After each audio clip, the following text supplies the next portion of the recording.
Sa dihang atong gidawat si Kristo,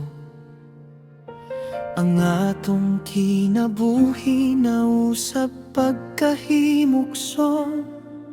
Pinaagi sa tubig kita gibaptismo, og naluwas kita gikan sa kalayo sa impyerno. Kukanta ang saad ni Kristo, kaluwasan sa kalag ihatag niya ka nato. Kung kita mo dawat kaniya, ug mo sunod sa iyang mga sugo, ug ang iyang himaya maoy atong tinguhaon.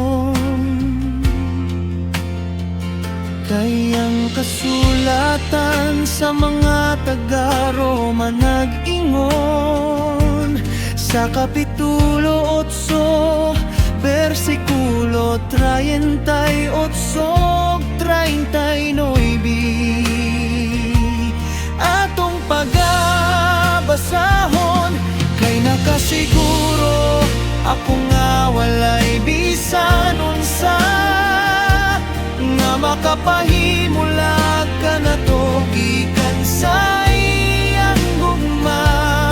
Bisan ang kamatayon o kinabuhi o mga anghel o ang mga langit nung pamunuan o mga gahom o ang mga butang karon o sa umaabot nga kapanahonan.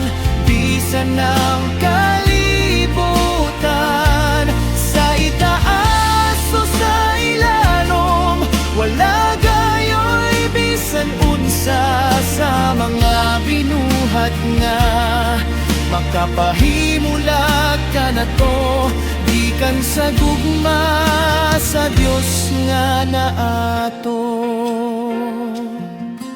Pinaagi kang Kristo Jesus nga atong Ginoo.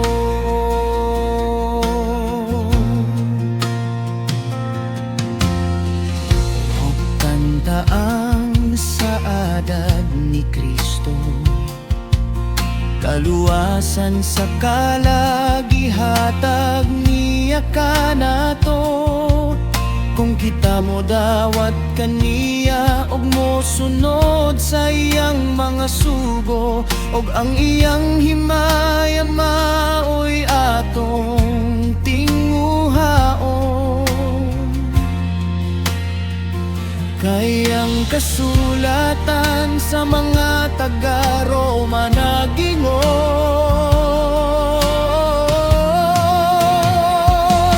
kay nakasiguro ako nga walay bisan unsa nga makapahimulat ka na to gikan sa iyang gugma. Bisan ang kamatayon o kinabuhi o mga anghel o ang mga langit nung pamunuran o mga gahom o ang mga butang karon og sa umaabot nga kapanahonan. Bisan ng kalibutan sa itaas o sa ilalom, wala payoy bisan unsa sa mga binuhat nga makapahimulat ka na to gikan sa gugma sa Dios nga naato. Pinaagi kang Kristo Jesus nga atong Ginoo. Busa dili kita mapalaka, kay kita na hiusan na kanya. Daang kinabuhi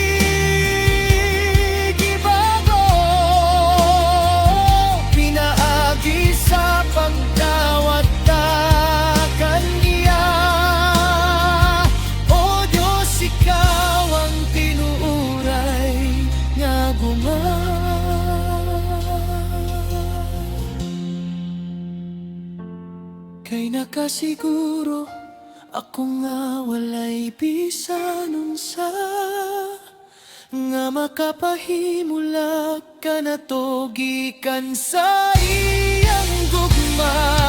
Bisan ang kamatayon o kinabuhi o mga anghel o ang mga langit nung pamunuan o mga gahom o ang mga butang karon o sa umaabot nga kapanahonan.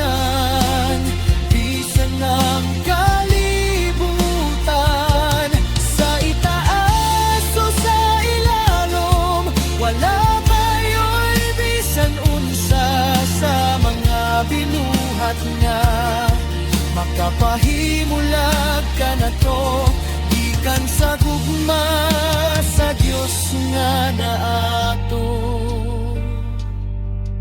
Pinaagi kang Kristo Jesus nga ato